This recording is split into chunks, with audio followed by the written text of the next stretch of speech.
नमस्कार, आपण पाहतात रयत संवाद न्यूज चॅनल। महाराष्ट्र नवनिर्माण सेनेच्या तक्रारीमुळे परांडा बस आगारातील फुटलेल्या चेंबरचे काम तात्काळ सुरू।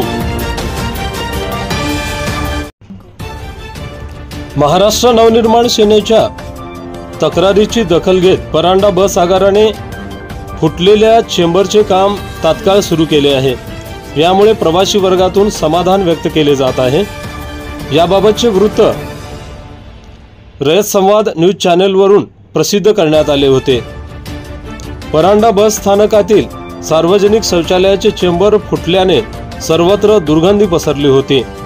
यामुळे प्रवाशांचे आरोग्य धोक्यात आले होते। याबाबत महाराष्ट्र नवनिर्माण सेनेचे परांडा शहराध्यक्ष नवनाथ कसबे यांनी परांडा आगार व्यवस्थापक सिंगारे यांना निवेदन देऊन फुटलेले चेंबर दुरुस्त करण्याची मागणी केली होती।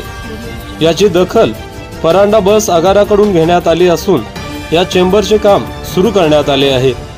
यामुळे प्रवासी वर्गातून समाधान व्यक्त केले जात आहे। रयत संवादसाठी फारुख शेख, परांडा, धाराशिव।